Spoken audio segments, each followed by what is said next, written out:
আবু হুরায়রা বলেন, সদকার মাল আল্লাহর নবীর তরফ থেকে আমানত, এগুলো আমাকে দেওয়া হয়েছে, এগুলো কারো কাছে দেওয়া যাবে না। চোর, সুন্দর করে ঘরে চলে যাও, একটা মুহূর্ত এখানে থাকা যাবে না, কারণ এগুলো আল্লাহর নবী সাল্লাল্লাহু আলাইহি ওয়াসাল্লামের তরফ থেকে আমানতের মাল।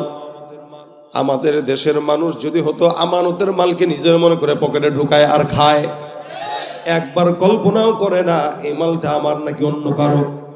সরকারের তরফ থেকে রিলিফের মাল আইনা 100 বস্তা চাউলের মধ্যে 50 বস্তা নিজের পকেটে, বাকি 50 বস্তা জনগণের। অথচ আমানতের কত বড় দাম। নবী বলেন, আমানতদারিতা যার ঠিক নাই সে একটা মুনাফিক। আবু হুরায়রার কাছে আমানতের মাল দেওয়া হয়। আবু হুরায়রা রাদিয়াল্লাহু তাআলা এটাকে সুন্দর করে মালগুলা গোছায় ঢোসায় রেখে চোরকে বিদায় করে দিল। চোর চুরি করার জন্য আসলো, কিন্তু চোর নিতে পারে নাই। সকালবেলা ফজরের নামাজের সময় যখন রাসূল সাল্লাল্লাহু আলাইহি ওয়াসাল্লাম মসজিদে নববীর মধ্যে গেলেন, আল্লাহর নবীর সাহাবী আবু হুরায়রা মসজিদে নামাজ পড়ার জন্য গেলেন। আবু হুরায়রা রাদিয়াল্লাহু তাআলা নামাজ পড়তে যায়। রাসূল নামাজ পড়ার পরে ডাক দিয়া বলেন, আবু হুরায়রা, ব্যাপার কি বুঝলাম না, গত রাতে তোমার কাছে চোর ঢুকছিল, চোরটা কোথায়? আচ্ছা বলেন তো, গত রাতে চোর যে ঢুকছে এটা কি রাসূল দেখছেন? রাসূল ছিলেন না, আবু হুরায়রা ছিল একা। আবু হুরায়রাও একা, চোরও একা, উপরে আল্লাহ, কেউ দেখে নাই। কিন্তু পয়গম্বর কেমনে জানলেন? তার মানে আমার আল্লাহ পাক রব্বুল আলামিন পয়গম্বরকে ওহীর মাধ্যমে জানিয়েছেন। সুবহানাল্লাহ। আওয়াজটা বাড়ান। আবু হুরায়রা কয়, হুজুর গতকালের চোর, রাত্রিবেলা তাকে ধরলাম, সে আমাকে বারবার অজুহাত দিল, তার ঘরের মধ্যে খাবার নাই, সন্তান খাবার পায় না, বিবিও খাবার পায় না, যার কারণে চুরি করার জন্য ঢুকছে। রাসূল যার কারণে মায়া লাগছে, ছেড়ে দিলাম। নবী ডাক দিয়া বলেন, আবু হুরায়রা, যে চোরটা গত রাতে তোমার কাছে চুরি করার জন্য আসছে, মনে রাখবা এই চোরটা আজকে রাতেও তোমার ঘরে আবার গোপনে চুরি করার জন্য ঢুকবে। সাহাবী আবু হুরায়রা ডাক দিয়া বলেন, ইয়া রাসূলুল্লাহ, চোরটাকে গতকাল ছেড়ে দিলাম, আজকে আবার যদি আসে, আজকে ছাড়বো না, অবশ্যই আপনার সামনে চোরটাকে আমি উপস্থিত করব। নবী ডাক দিয়া বলেন, ঠিক আছে, চোরকে আমার সামনে নিয়ে আসবা। রাত্রিবেলা আবু হুরায়রা রাদিয়াল্লাহু তাআলা আনহু সুন্দর করে ঘরের মধ্যে পাহারাদার হয়ে বসে আছেন। হঠাৎ করে তাকায় দেখে চোর মহোদয় গতকাল যে আসছিল আবার গোপনে ঘরে ঢুকে গেল। আবু হুরায়রা হাতটা খপ করে ধরে পেলেন, বলে, এই ব্যাপারটা কি?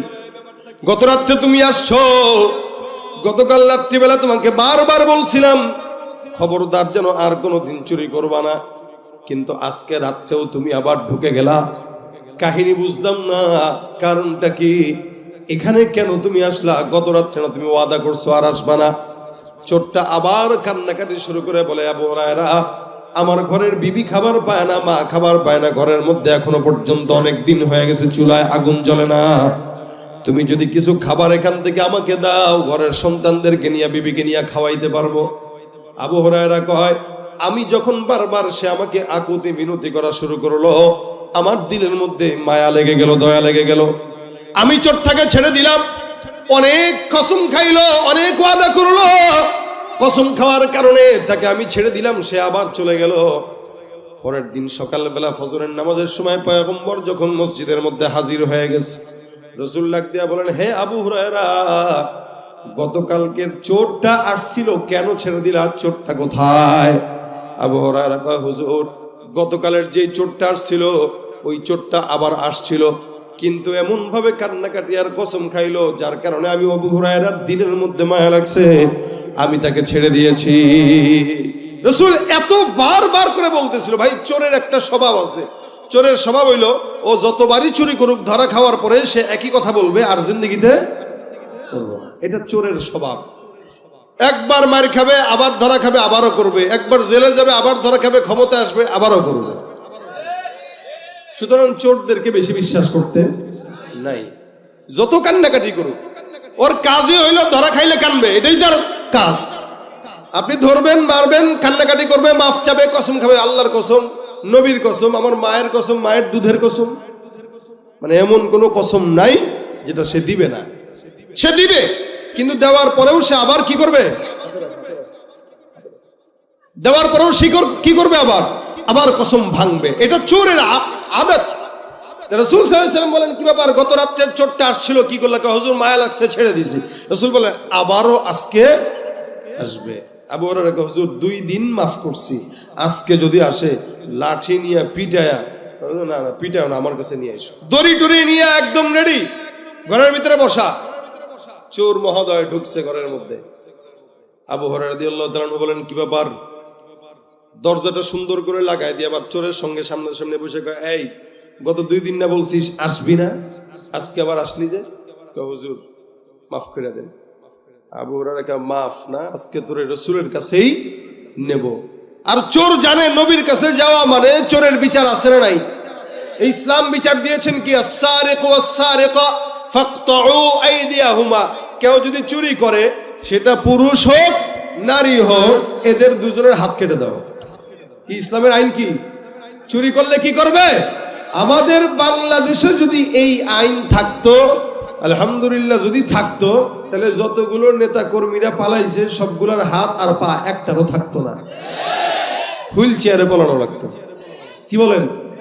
কারণ চুরি করতে করতে এদের হালত। কিন্তু মুশকিল হলো জানেন কি, আমাদের দেশে 2 টাকার পকেট মারকে পিটানো হয়। এই চোর একটা ধরছে, মনে করেন সানারপাড় চৌরাস্তায় অথবা এই জায়গায়, কিরে ভাই এত মারতেছেন কে? মারতে মারতে এখানে ফুলায় ফেলছে, এখানে ফুলায় ফেলছে, চোখ লাল করে ফেলছে, দাঁত একটা মনে করেন নরবর। কিরে ভাই এত মাল লিখেন? আর কোয়েন না মিয়া, হাঁটতেছি ব্রিজের উপর দিয়া, এ আমার পকেটে হাত দিছে। কত পকেটে হাত দিছে, কিছু নিছে নি? না, কিছু নেয় নাই। তো কেমনে নিবে? আমি কি অত বলো ধরে ফেলছি? আরে ভাই, পকেটে মাত্র হাত দিল, কিছু নেয়ও নাই, চুরিও করে নাই, তাই বলে এই মাইট দিলা? কি করবো? কেন পকেটে হাত দিবে? তার মানে একটা পকেট মারে শুধুমাত্র পকেটে হাত দেওয়ার অপরাধে মারতে মারতে দাঁত ফালায় দেয়। অথচ সমাজের কোটি কোটি কোটি কোটি টাকা যারা চুরি করে বিদেশে পাচার করে, তাদেরকে দেখলে আসসালামু আলাইকুম। এই কারণেই তো ওরা সাহস পায়। আবার সামনে নির্বাচন আসবে, এবার ঘোষণা দিবে অমুক নেতার চরিত্র ফুলের মতো পবিত্র, এই যে স্লোগান দেন। আর তারা এসি রুমে বসে বসে ভাবে, কিরে বুঝলাম না, এত চুরি করার পরেও যদি চরিত্র ফুলের মতো হয়, ভালো হওয়া দরকার কি, আরো বড় চোর হই? কথা কয় না? তাহলে এই যদি হালত হয়, তাহলে তো দেশে অন্যায় অবিচার থাকবেই। এই জন্য চোরের বিচার যদি হইতো, রাসূল বলেন, আমার মেয়ে ফাতেমাও যদি চুরি করে, আমি রাসূল তার হাত কেটে দিব।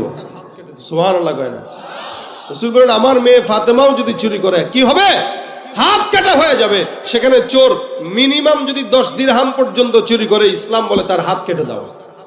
একটা চোরের বিচার হোক, আপনাদের কি মনে হয় পরে ভয় পাবে কি পাবে না? এই যে আজকে যারা আমার ইসলাম নিয়ে ষড়যন্ত্র করে, একটার যদি বিচার হতো, দ্বিতীয় ষড়যন্ত্রকারী ষড়যন্ত্র করতে পারতো না। আপনাদের কি মনে হয়? ঠিক না? সুতরাং ইসলামী আইন ছাড়া যত তালাশ করেন, এই দলে ওই দলে সেই দলে যত তালাশ করেন, শান্তি আপনার কপালে আমার কপালে জুটবে না, যতদিন ইসলামী আইন এ বাংলার জমিনে না আসবে। আল্লাহ পাক আমাদেরকে ইসলামী আইন পাশ করায় দেখ, এদেশ কি ইসলামের জন্য কবুল করে নেক। হ্যাঁ, সময় লাগবে, কিন্তু এখন থেকে এই প্রস্তুতি গ্রহণ করা লাগবে। আজকে পারবো না, 5 বছর পরে হোক, 50 বছর পরে হোক, শান্তি দেশে আসবেই, সেটা কোরআনের হাত ধরে। ঠিক কিনা জোরে কর? এছাড়া শান্তি আসবে? চোরের বিধান, হাত কাটো। আবু হুরায়রা কয়, ধরছি তো, ছাড়াছাড়ি নাই, আজকে ধরবই। চোর মহোদয় আসলো, সুন্দর করে ধরলেন। চোরকে এবার হাতের মধ্যে রশি দিয়া বাঁধলেন, বেঁধে সুন্দর করে ঝুলায় রাখছেন, দেয়ালের সঙ্গে বাইধে রাখছেন। আবু হুরায়রা কয়, রাসূলের সামনে হাজির করব, ফজরের নামাজের সময় মসজিদে পয়গম্বর আসবে, তোমার বিচার হবে। চোরে এবার টেনশনে পড়ে গেছে। গত 2 দিন তো বিবির কথা বলে, বাচ্চার কথা বলে কোনো মতে পার পাইছি, আজকে কার কথা বলবো? একই অজুহাত প্রতিদিন দিলে তো মাফ পাওয়া যায় না, অজুহাতটা তো একটু পাল্টানো দরকার। কিন্তু চিন্তা করে লাভ নাই। অবশেষে আবার ডাক দেয়া বলে, আবু হুরায়রা, ঘরের মধ্যে আমাকে যদি বেঁধে রাখো, সন্তান খাবার পাবে না, যত বদদুয়া দিবে সব তোমার গায়ের মধ্যে লাগবে। আবু হুরায়রা কয়, এগুলা পুরান কথা, নতুন কথা কয়, শুনছি অনেক, তোরে আর ছাড়াছাড়ি নাই। জনগণের টাকা এটা চুরি করতে আসছ তুই, জনগণের মাল চুরি করতে আসছস, তোরে রাসূলের কাছে নেওয়া হবে। এবার চোর মনে মনে ভাবে, আয় হায়, কি বুদ্ধি করা যায়। চোর টেনশন করে, কি করা যায়, কি বলা যায়, কি বললে ছাড়া যায়। অনেকক্ষণ চিন্তা করতে করতে ডাক দেয়া কয়, এ আবু হুরায়রা, কি কিছু বলবা? শুনেন, আমি আপনার এমন একটা কোরআনের একটা আয়াতের আমল বাতলায় দিতে চাই যে আমলটা আপনি জানেন না। এমন একটা আয়াত আমি আপনাকে শোনাবো যে আয়াতের ব্যাপারে আপনার ধারণা নাই। এই আয়াতটা যদি আপনাকে আমি শোনায় দেই, বলেন আপনি আমাকে ছাড়বেন কিনা? চোর বলতেছে, আবু হুরায়রা কয়, কি রে তুই চোর, তুই আমার কোরআনের আয়াত শোনাবি আর আমল শিখাবি? আমি চোর হইতে পারি, ইসলাম তো ঈমান তো ঠিক আছে, কি বলেন? বিপদে বললে চোরের মুখেও ধর্মের কথা শুনতে হয়। আমরা এতগুলা বছর আমাদের এই মাহফিলগুলোর স্টেজে অনেক চোরের মুখে ধর্মের কথা শুনছি, কিছু বলতে পারি নাই। কিন্তু চোরের মুখে ধর্মের কথা মানায়, কি বলেন মানায়? কিন্তু চোর, এই চোর আর সেই চোর এক না, এই চোর শিক্ষিত চোর। এজন্য আবু হুরায়রা, আমি আপনাকে কোরআনের একটা আয়াতের আমলের কথা বলবো, আপনি কি শুনবেন? আবু হুরায়রা রাদিয়াল্লাহু তাআলা আনহু কেমন ছিলেন আপনারা তো বুঝতেও পারেন না। আবু হুরায়রা সবচেয়ে হাদিস বর্ণনাকারী সাহাবী, বেশি হাদিস বর্ণনাকারী সাহাবী। এই হাদিসের জন্য, কোরআনের জন্য মসজিদে নববীর গেইটে পড়ে থাকতো, দিনের পর দিন খাইতেন না। এমন হালত হয়ে যেত ক্ষুধার তাড়নায় মির্গি বেরাম হয়েছে এরকম মনে করে মানুষ তাকে জুতা দিয়েও কখনো কখনো বাড়ি দিত, যে মনে হয় মির্গি বেরামের রোগ। আসলে মির্গি বেরাম না, আসলে ক্ষুধার তাড়নায় উনি এখানে ছটফট করতেন। এই ছিলেন আবু হুরায়রা। সাহাবা একরাম ছোট্ট থেকে একটা ছোট্ট দ্বীনের শিক্ষা অর্জনের জন্য অনেক কষ্ট মুজাহাদা তারা করতেন। সে আবু হুরায়রা বলতেছেন, আরে তুমি যদি আমার কোরআনের একটা আমল শিখাও, আমি তো অবশ্যই তোমাকে ছাড়বো, কারণ আমার কাছে তোমার চাইতে কোরআনের আমলের দাম বেশি। চোর ধরার চাইতে কোরআনের আমলের দাম বেশি। কিন্তু নবী যে বলছেন ধরে রাখো, এটা তার মাথায় নাই, কারণ কোরআনের আয়াত শিখবে, কোরআনের আমল শিখবে। আবু হুরায়রা কয়, বলো বলো বলো, কি শিখাইবা বলো। এবার চোর সুন্দর করে বলা শুরু করছে, কি চোর পড়া শুরু করছে সূরা আউযু বিল্লাহি বিসমিল্লাহ পড়া আয়াতুল কুরসি একদম শুরু থেকে শেষ পর্যন্ত শোনায় দিছে। শোনা বলতেছে, আবু হুরায়রা, এই যে আয়াতুল কুরসিটা আমি তোমাকে শিখাইলাম, শোনাইলাম, এই আয়াতুল কুরসি যদি কেউ পাঠ করে রাত্রিবেলা ঘুমানোর আগে, তাহলে আল্লাহ পাক সকালের ফজর পর্যন্ত এই বান্দাকে আমাদের কি বলে সকল প্রকার শয়তান জিন্নাতের ওয়াসওয়াসা থেকে, অনিষ্টতা থেকে আল্লাহ তাআলা হেফাজত করবেন। বুঝছেন? রাত্রিবেলা যদি কেউ পড়ে, সকাল পর্যন্ত আল্লাহ পাক তাকে জিন্নাত, মানুষ শয়তান, জিন শয়তান সব কিছু থেকে আল্লাহ কি করবেন? হেফাজত করবেন। আবার যদি কেউ সকালবেলা পড়ে, তো রাত পর্যন্ত আল্লাহ পাক ফেরেশতার মাধ্যমে তাকে হেফাজত করবে, আর শয়তানের অনিষ্টতা থেকে তার সম্পদকে হেফাজত করবে। এই আমলটা আপনাদের কাছে ছোট মনে হয়েছে? আপনারা অনেক সময়, সেদিন এক লোক আমার বলতেছে যে ভাই আমার ঘর থেকে জিন্নাত টাকা চুরি করছে। কে? জিন জিন জিন। ওদিন মাহফিলে গেছি গত 2 সপ্তাহ আগে দিনাজপুরে। তো আমার খুব ঘনিষ্ঠ এক লোক আছে, রাত্রিবেলা তার আবদারে তার বাসায় একটু গেছি। তো যাওয়ার পরে আতরের একটা ওই কি বলে কর্নার সেলফ, আতর পছন্দ করে সে। তা আমার বাসায় এরকম আতরের সেলফ আছে, পছন্দ যাদের এরা আতর রাখে, বিভিন্ন আইটেমের আতর ভালো লাগে তাই কিনে কিনে রাখি। তো ওই লোক দেখি আমার মতো এরকম আতর রাখছে। দেখছেন কত আতর? আমি আমার বাসার অর্ধেকের আতর নাই আপনার, কি আতর আছে আপনার? সে বলতেছে, আর কোয়েন না হুজুর, আমার এখানে আতর সব ভরা ছিল, গত 1 বছরে অর্ধেক আতর চুরি করছে জিন। কে চুরি করছে? জিন চুরি করছে। আমি কি বলেন, জিন চুরি করছে? আর কোয়েন না মিয়া, রাখি একটা, পরের দিন রাত্রেবেলা উঠে দেখি নাই, জিন চুরি করে। এখন দেখেন ভিতরে ভিতরে কি কি পরে রাখছি, এরপর থেকে আর চুরি করে না। তো সেদিন গত 1 সপ্তাহ আগে আমার বাসার এক ভাড়াটিয়া বলতেছে তার বাসার থেকে নাকি 1.5 লক্ষ টাকা জিন চুরি করছে। জিন ভাই চুরি হয়, শয়তান যেগুলো আছে এগুলো চুরি করে, এগুলো অনিষ্টতা। এ কারণে এই চোরে বলতেছে কি, এই তুমি এই সমস্ত অনিষ্টতা থেকে নিজের সম্পদকে, নিজের জানকে, নিজের মালকে হেফাজত যদি করতে চাও, আয়াতুল কুরসি রাত্রে পড়বা, সকাল পর্যন্ত তোমার সবকিছুর হেফাজতের দায়িত্ব নিয়ে নেবেন আল্লাহ। সুবহানাল্লাহ জোরে কর। আবার সকালে পড়বা, রাত পর্যন্ত সব অনিষ্টতা থেকে হেফাজত করবেন কে? আচ্ছা, আবু হুরায়রা রাদিয়াল্লাহু তাআলা কয়, কি রে, এটা তো আমি জানতাম না। চোরে চোর হইলেও তো মোটামুটি ইমানদার চোর। যেহেতু তুই ভালো একটা কাজ করছিস, যা তোরে ছেড়ে দিলাম, যা ভাগ, তাড়াতাড়ি ভাগ, আর কিন্তু আসিস না। না, মাথা নষ্ট হয়েছে, আর জিন্দেগিতে আসবো আমি। গেছে সকালবেলা রাসূল সাল্লাল্লাহু আলাইহি ওয়াসাল্লাম হাজির।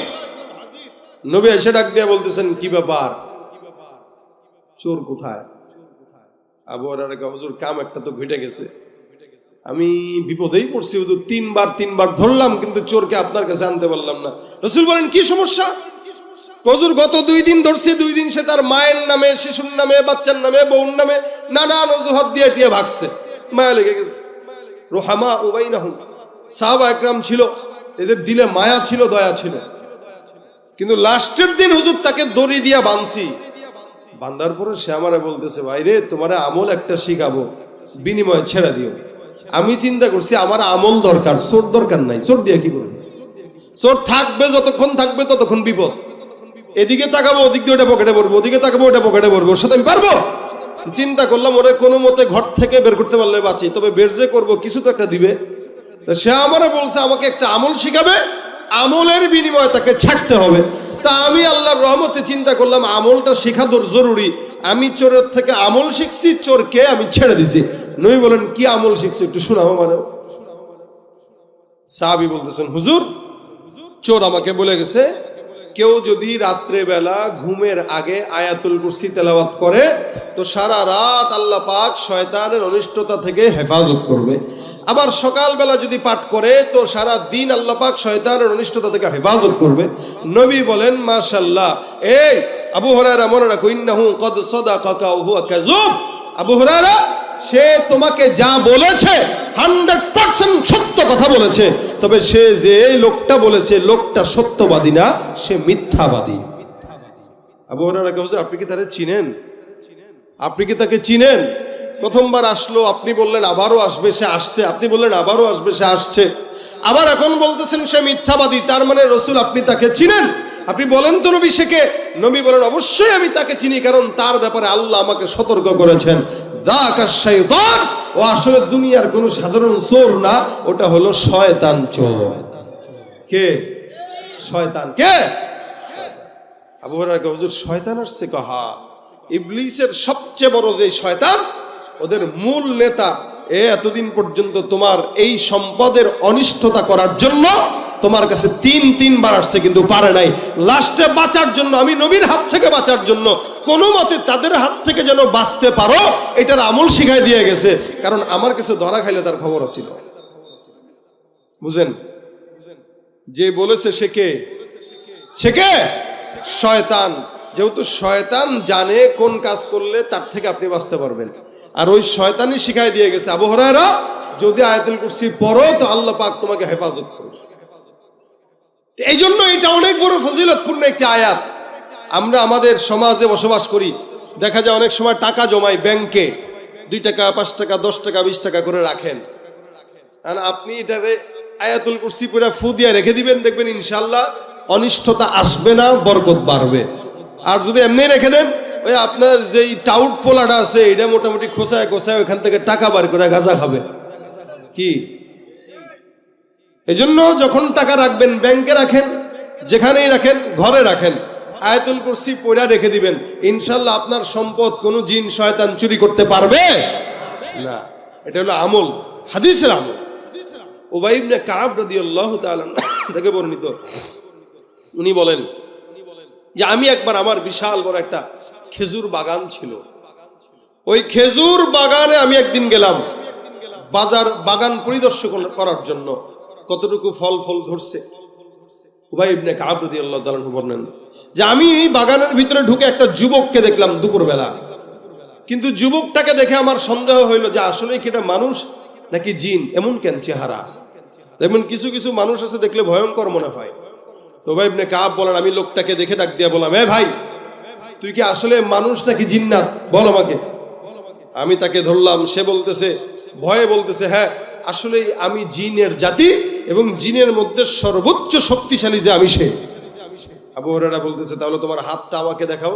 উবাই ইবনে কাব বলতেছে, তোমার হাতটা আমাকে দেখাও। তা উবাই ইবনে কাব বলেন, আমি যখন তার হাত দেখতে চাইলাম, ওই জিন্নাত তার হাতটা আমার সামনে বাড়ায় দিল। আমি তার হাতটার দিকে তাকায় দেখলাম তার হাত আর কুকুরের হাত সেম, এবং তার হাতে কুকুরের মতো পশম, তার হাত এবং তার সারা শরীরে বড় বড় বড় বড় পশম। আমি তখন বুঝলাম যে হ্যাঁ এটা আসলে জিন্নাত। তখন আমি তাকে বললাম, তাহলে তুমি আমার বাগানে কেন ঢুকলা, কি কারণে এখানে আসছো? তোমার বাগানের যত খেজুর আছে এগুলোর বরকত নষ্ট করার জন্য আসছি। যেহেতু ধরে ফেলছি তোমারে, তাহলে একটু বলে যাও তোমাদের মতো শয়তানদের হাত থেকে বাঁচার উপায়টা কি একটু বলে যাও, নাহলে তোমারে ছাড়বো না। শয়তান বিপদে পড়ছে। ভাই সাহাবা একরামরা শয়তান নিয়ে খপ করে ধরে ফেলতেন। আরেক সাহাবিকে রাত্রেবেলা ঘুমের থেকে জাগাইতে গেছেন, ঘটনা জানেন কিনা জানি না। তা ঘুমের থেকে জাগানোর সময় সাহাবি ধরে ফেলছে, কিরে ব্যাপার তুই আমার ঘুমের থেকে জাগাস কেন? ভাই রে ভাই, গতকালকে আপনারা ঘুম পাড়া রাখছিলাম পা টিপ্পা, কিন্তু আপনি যে এটার কাজা যেমনি আদায় করছেন নামাজ পড়া, চিন্তা করলাম আপনারে ঘুম পাড়ানোর চাইতে জাগায় দেওয়াই ভালো। কারণ আপনারা একদিন যদি কোনো মতে ঘুম পাড়ায় দেয়, পরের দিন আপনি আরো বেশি তাহাজ্জুদ পড়েন। চিন্তা করলাম তার চাইতে এত তাহাজ্জুদ পড়া দরকার নাই, যখন উঠেন তখনই উঠেন, 10 টাকাত পড়েন, 10 টাকা দিয়ে পড়েন, 20 টাকাতে দরকার নাই। সাহাবি ধরে ফেলছে। সাহাবিরা শয়তান ধরতে পারতো, আর আমরা শয়তানরে ধরি ঠিকই। শয়তানরে কই দোস্ত তুই আমার পাশেই থাকিস, আমি বিপদে বললে তুই যেন বাঁচাস।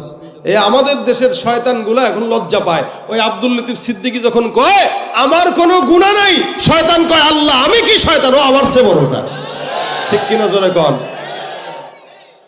এরা যখন বলে এই কথা যে আমার গুনাহ নাই, এরা যখন এই কথা বলে যে আমি আল্লাহর কাছে ক্ষমা কেন চাবো, আল্লাহ পাক আমার দিয়া গুনাহ করায় নাই, শয়তান কয় আল্লাহ ও আমার চেয়ে ডাবল ডিগ্রি প্রাপ্ত শয়তান। আমাদের শয়তান আমাদেরকে দেখলে আরো ওস্তাদ ডাকে, আর সাহাবা একরামদের কাছে দেখলে সারেন্ডার করতো, না না বস ভুলে গেছে, আর জিন্দেগিতে আসবো না। তারা যেমন ইমানদার, তাদের শয়তানরাও ধরা খাইতো তাদের কাছে। তো উবাই ইবনে কাব শয়তানকে ধরছেন, ধরা পরে বলতেছেন যেহেতু ধরা খাইলা ছাড়া ছাড়ি নাই, বলো তোমার থেকে বাঁচার উপায় কি? উবাই ইবনে কাব বলতেছেন আমাদের থেকে বাঁচার উপায়, এই যে সম্পদ আপনার এখানে বিশাল বড় বাগান, এই বাগানের সম্পদ যদি ঠিক মতো রাখতে চান, বেশি বেশি আয়াতুল কুরসি পড়বেন। আয়াতুল কুরসি পড়ে পড়ে এখানে পানি ফু দিয়ে দিবেন, ছিটায় দিবেন, তাহলে এই সমস্ত সম্পদের অনিষ্টতা থেকে আল্লাহ পাক আপনাকে হেফাজত করবে। আর যদি কেউ না পড়ে, তাহলে আল্লাহ পাক তার সম্পদ যা কিছু থাকে এগুলো আমরা যে এগুলোর বরকত নষ্ট করে দেই। সুতরাং যদি সম্পদের বরকত নষ্ট হোক এটা না চান, তাহলে অবশ্যই সব সময় আয়াতুল কুরসি পড়বেন। জিন্নাত থেকে, শয়তান থেকে আল্লাহ আপনাদেরকে হেফাজত করবে। এটা আবু উবাই ইবনে কাবকেও শয়তান শিখায় গেছে, সাহাবী আবু হুরায়রাকেও শিখায় গেছে। এই কারণে রাসূল বলেন তোমরা বেশি বেশি আয়াতুল কুরসি পড়ো, 5 ওয়াক্ত নামাজের পরে পড়বা, তো নিঃসন্দেহে জান্নাত আর জমিনের মাঝখানে মৃত্যু ছাড়া কেউ বাধা দিতে পারবে। তা আমরা তেলাওয়াত জানি না, আমরা আয়াতুল কুরসি পারি না, আমরা অন্য কিছু ঠিকই পারি, গান পারি, আমরা দুনিয়ার সব বুঝি, কিন্তু ইসলাম বুঝি না। এই কারণে আজকে নিয়ত করবেন ইনশাআল্লাহ যতদিন হায়াত আছে, ফজরের পরে একবার, জোহরের পরে একবার, আসরের পরে একবার, মাগরিবের পরে একবার, এশার পরে একবার, 5 ওয়াক্ত নামাজের পরে যদি মোটামুটি আয়াতুল কুরসি একবার করে পড়েন, ইনশাআল্লাহ রাসূলের কথা যদি সত্য হয়, যদি না সত্য না মিথ্যা, সত্য, তার মানে 100% সত্য হবে। তা আপনি যদি 5 ওয়াক্ত নামাজের পর আয়াতুল কুরসি পড়েন, ইনশাআল্লাহ আল্লাহ আপনাকে জান্নাত দিবেই দিবে ইনশাআল্লাহ। সন্দেহ আছে আপনাদের? সকল প্রকার শয়তানের অনিষ্টতা থেকে বাঁচবেন। সম্পদ জমাবেন, সেখানে আয়াতুল কুরসি পড়ে ফু দিবেন। নিজের সম্পদ যেখানে যাবেন, যা করবেন, দোকানপাটে আয়াতুল কুরসির তেলাওয়াত একটা লাগায় রাখবেন, আয়াতুল কুরসি টাঙায় রাখবেন দোকানে, ইনশাআল্লাহ শয়তান ঢুকবে না। যে হালতে থাকেন, সকালবেলা বিকালবেলা শরীরে আয়াতুল কুরসি পড়ে দম দিয়ে রাখেন, চোর ইনশাআল্লাহ মোবাইলের চুরি করার জন্য পকেটের ভিতরে হাত দিবে না। কারণ এই যে এখানে যতগুলো মানুষ দেখতেছেন না, সবাই কিন্তু মানুষ না, কিছু চোরও আছে কিনা। আমি আপনাদেরকে চোর বলতেছি না, তবে মানুষের বেশে কিছু চোর বসবাস করে কিনা, কথা কয় না, আছে না নাই? ভিড়ের ভিতরে চলতে গেলে বিপদ, যখন তখন হাত দিয়া দেয়। আরে মোটামুটি মসজিদে গেলেও চোর পাওয়া যায়, আবার এই মাহফিলে গেলেও চোর পাওয়া যায়, ওই ফ্লাইওভারে গেলেও চোর পাওয়া যায়, ওভার ব্রিজে হাঁটতে গেলেও চোর পাওয়া যায়। এখন যে কোনো টাইপের চোর থেকে যদি বাঁচতে চান, আয়াতুল কুরসির বিকল্প আছে। এখানেও যারা আছেন একটু পকেটটা সাবধানে রাখেন, দাঁড়ায় রয়েছেন অনেকক্ষণ ধরে, যাওয়ার সময় দেখবেন নিজের মোবাইল নাই, রাত্রেবেলা ফেসবুকের আমল করতে পারবেন না, কি ঠিক না? চোর আছে কিনা নাই? রাস্তাঘাটে যায় না চলা এই মানুষের ভিড়ে, ওই ভিড়ের মাঝেও আবার কেহ অন্যের পকেট মারে। রাস্তাঘাটে যায় না চলা এই মানুষের ভিড়ে, ওই ভিড়ের মাঝেও আবার কেহ অন্যের পকেট মারে। তাকেও যদি মানুষ বলো আমার বলার কিছুই নাই, তাকেও যদি মানুষ বলো আমার বলার কিছুই নাই। মানুষ দেখতে চলো এবার জাদু ঘরে যাই সবাই, হায় রে সাধের দুনিয়ায় মানুষ পাওয়া বড় দায়। মানুষ দেখতে চলো এবার জাদু ঘরে যাই সবাই। সব মানুষ মানুষ না, কিছু মানুষ চোর আছে কিনা, মানুষ বেশি চোর আছে, ডাকাত আছে, সন্ত্রাসী আছে। এই সব কিছুর থেকে বাঁচতে চান তো আয়াতুল কুরসির বিকল্প নাই। এই জন্য নিয়ত করেন আজকে থেকে এখান থেকে যা সুযোগ হয় না হয়, অনেক বয়ান শুনবেন যাবেন, কিন্তু 5 ওয়াক্ত নামাজের পরে অন্তত একবার আয়াতুল কুরসি, কষ্ট যদি হয় মুখস্থ করতে আজকে থেকেই মুখস্থ করার নিয়ত করেন। প্রত্যেক দিন একটু একটু করে করেন। আজকে করবেন আল্লাহু লা ইলাহা ইল্লা হুয়াল হাইয়ুল কাইয়্যুম, এতটুকু তো পারেন। তারপরের দিন করবেন লা তাখুযুহু সিনাতুন ওয়ালা নাওম। অনেক মুফাসসিরিন একরাম বলেছেন এই আয়াতুল কুরসি হলো ইসমে আজম। ইসমে আজম মানে আপনি এটা পড়ে যা বলবেন আল্লাহ পাক তা কবুল করবেন। এটা পড়ে যা বলবেন মনের আশা সব পূরণ হয়ে যাবে। অযথা সম্পদের পিছনে চুরি চামারির রাস্তা বেছে না আনিয়া আয়াতুল কুরসি পড়েন, আল্লাহ পাকের কাছে সম্পদ চান, ইনশাআল্লাহ আল্লাহ পাক সম্পদে বরকত দিবে, টাকায় বরকত দিবে, বড়লোকও বানায় দিবে। কিন্তু অযথা কামে বড়লোকগিরি করতে যাবেন, অযথা রাস্তা বড়লোক হতে যাবেন। আমরা আমাদের সঠিক রাস্তা বাদ দিয়া বেঠিক রাস্তায় যখন টাকা কামাইতে যাই ভেজালটা তখনই লাগে। আর বেঠিক রাস্তায় টাকা কামানো যেটা হয় ওই টাকা বেশি দিন টিকে না, ক্ষমতা যতদিন ততদিনই টিকে, ক্ষমতা নাই ওইটা পুরায় ছারখার হয়ে যায়। আর লাইনে টাকা কামাবেন, আপনি খাবেন, সন্তান খাবে, আপনার পরবর্তীরা খাবে, 14 পুরুষ খেয়ে যাবে, সম্পদ নষ্ট হবে। আর বেলাইনে টাকা কামাবেন, সম্পদ যতদিন ক্ষমতা আছে ততদিনই খাইতে পারবেন, ক্ষমতার পরে আর খাওয়া সম্ভব। এই জন্য টাইম মতো, সময় মতো আল্লাহ পাকের কাছে যা দরকার ওটা চেয়ে নেওয়া। রাসূল সাল্লাল্লাহু আলাইহি ওয়াসাল্লাম এটাকে অনেক ফজিলতপূর্ণ করেছেন। আজকে থেকে নিয়ত করব ঘুমের আগে এবং উঠার সময়। অনেক সময় রাত্রেবেলা আমাদের বাচ্চা কাচ্চারা কান্নাকাটি করে, অনেক পেরেশানি হয়ে যায় যে কোনো কারণে। বাবা মা কোলে নিয়ে ঘরের ভিতরে দৌড়ায়, বাচ্চার কান্না থামে না। রাত 12টা থেকে শুরু করছে, ফজর পর্যন্ত কান্নাকাটি করে, কান্না থামে না। এখন এই বাচ্চার কান্না কেমনে থামাবেন? কোন হুজুরে পাবেন? ফু দেওয়ার জন্য কার কাছে নিয়ে যাবেন? রাত বাজে 3টা, কে আপনার ফোনটা ধরবে? এই কারণে কোনো মানুষের পিছনে না ছুটে নিজে আয়াতুল কুরসি পড়েন, পরে একটু ফুটা দিয়ে দেন। ইনশাআল্লাহ আপনার ফু আপনার সন্তানের জন্য সবচেয়ে বেশি কাজে দিবে, আপনার বাচ্চার কান্না বন্ধ হয়ে যাবে। কারণ শয়তান বাচ্চাদেরকে অনেক সময় খোঁচায়, এটার জন্য আল্লাহ পাক আপনার বাচ্চাকে হেফাজত করবে। আল্লাহ পাক যেন আমাদের সকলকে এই আয়াতুল কুরসির উপর আমল করার তৌফিক দান করে। জোরে বলেন আমিন। যাদের শিখা হয় নাই শিখবেন তো ইনশাআল্লাহ, শিখার নিয়ত আছে তো ইনশাআল্লাহ। আল্লাহ পাক আমাদেরকে কবুল করুক, বলেন আমিন। আমি একদম গলার হালত 12টা বাজছে, শরীর খারাপ, গলা ঠান্ডা, সব কিছু মিলেই কষ্ট করে আপনাদের সামনে কথাটা বলছি। এই কারণে আজকে আমি আপনাদেরকে সুর টুরও দেই নাই। তারপরও আলহামদুলিল্লাহ আপনারা যে বসছেন তার মানে বোঝা গেল আপনারা আমার কথা শোনার জন্য বসছেন, সুরের জন্য না, কি ঠিক না? কথাটা যেহেতু শুনছেন বুঝতে তো পারছেন, হ্যাঁ বুঝতে তো পারছেন। 10 জন যদি আজকের এই কথাটা কাজে লাগায় তাহলে ইনশাল্লাহ কামিয়াব, কি ঠিক না? 10 জন যদি আমল করে কামিয়াব, তাহলে আমিও সওয়াব পাবো, কমিটির ভাইরাও সওয়াব পাবে, আপনারাও সওয়াব পাবেন। পাশাপাশি এখানে মাদ্রাসা, এটা আদর্শ কোরআন কি খেদমাতুল কোরআন আদর্শ মাদ্রাসা। এই মাদ্রাসার পাশে থাকবেন, মাদ্রাসায় সহযোগিতা করবেন, বাচ্চাদেরকে মাদ্রাসায় দিবেন। ইনশাআল্লাহ চোর হবে না, ডাকাত হবে না, বদমাশ হবে না, সন্ত্রাস হবে না। দ্বীনের প্রতিষ্ঠান যেখানে, এদের সাথে থাকবেন, আপনারা এদের সাথে থাকবেন, নিজের সন্তানকে দিবেন, নিজের সন্তানকে পারেন নাই ভাতিজাকে দিবেন, ভাতিজাকে পারেন নাই নাতিকে দেন। অন্তত 5টা সন্তানের ভিতরে একজনকে আলেম বানান।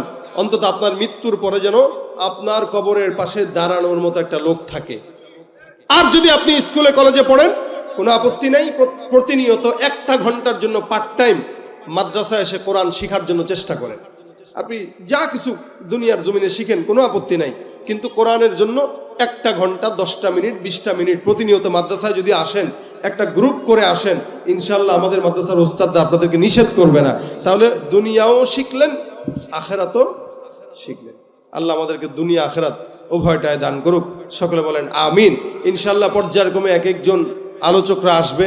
এশারের নামাজের পর আবার কিছু ওলামা একরাম আছে, আলহামদুলিল্লাহ। আমাদের হেদায়েতুল্লাহ আজাদি সাহেব আছেন, উনি আসছেন। আসছেন, চলে আসছেন, উনি আলোচনা করবেন। এরপরে আবার হাফিজুর রহমান সিদ্দিকী কুয়াকাটা সাহেব আছেন। মাশাআল্লাহ, আপনারা রাখছেন ভালো ভালো আলোচকদেরকে, পেয়ে গেছেন তাও অল্প সময়ে। এই অল্প সময় যে আল্লাহ আপনাদেরকে পাওয়া দিয়েছে, তার মানে আপনাদের তকদির ভালো, কি বলেন ঠিক না? আপনাদের তকদির ভালো। সুতরাং এশার নামাজের পরে আবার জুড়ে মিলে বসে যাবেন, ঠিক আছে? আল্লাহ পাক আজকের মজমাকে কবুল করুক, বলেন আমিন। পাশাপাশি আপনাদেরকে নিয়ে সর্বশেষ একটা গজল গাবো, ঠিক আছে? কিন্তু আমার গলার হালত খুবই খারাপ, আমার কষ্ট হইতেছে। এই যে আপনাদের জন্য, আপনাদের বাচ্চারা গজল শিখতে চায় কিন্তু গজল পারে না, যতটুকু গায় ভুল ভাল গায়।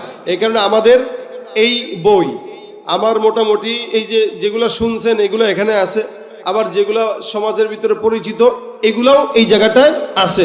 তো যাদের দরকার বাচ্চাদেরকে গজল শিখান, এটা একটা বিপ্লব। কারণ আলেম যে কেউ পড়লেই হইতে পারে, আল্লাহ যদি চান পড়লে হইতে পারে, কিন্তু সুর যদি না থাকে গাওয়া সম্ভব? বলছেন খালি গজল শুনতে চান কেন? আমি পারি বলেই তো শুনতে চান। আজাদ সাহেবের কাছেও কিন্তু শুনতে চাবেন না, কিন্তু সেও কিন্তু পারে। হাফিজুর রহমান সাহেবও কিন্তু পারে, কিন্তু শুনতে চান না, শুনতে চান আমার কাছে।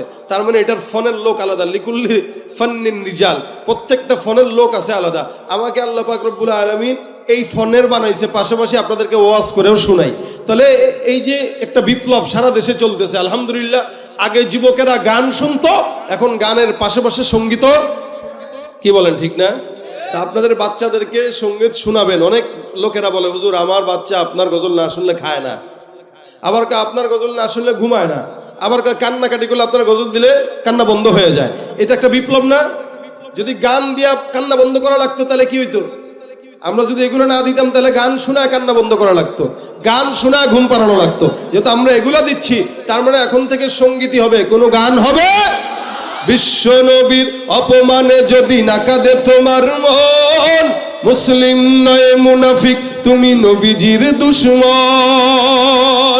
নবীর প্রেমে জীবন দেবে কে আছো নওজোয়ান, তকবীর তুলে সিংহ শাবক হও তুমি আগুয়ান। রাজি আছি? গাবেন আমার সাথে? তোমার বিশ্ব জুড়ে নিন্দা কুরাবে জাগলে মুসলমান, তুমি সাচ্চা মুসলমান, ইমান তোমার ধন। নবীর প্রেমে তুমি সাচ্চা মুসলমান, ইমান তোমার ধন। নবীর প্রেমে জাগ্রত তুমি নির্ভীক পালোয়ান। নিষ্ঠ উদার দয়ার আধার রহমাতুল্লিল আলামিন, তার অপমান করছে যারা দুষ্ট ইতর আশালীন। তার পরশের ছোঁয়া পেল ইউরোপ থেকে সুদূর চীন, তার শানে কেউ বললে কথা মানবে না তা এই জমিন। কেউ কখনো কোথাও যদি সাহস দেখায় ফের এমন, মুসলিম জাতি সংঘ গড়ে জবাব দিবে বীর মুমিন। ঘেরাও করো ওদের গদি, ভুলের ক্ষমা না চায় যদি, জোরে হাকো আজান, জোরে হাকো আজান। সাচ্চা নবীর প্রেমে জাগ্রত তুমি নির্ভীক পালোয়ান, তুমি সাচ্চা মুসলমান।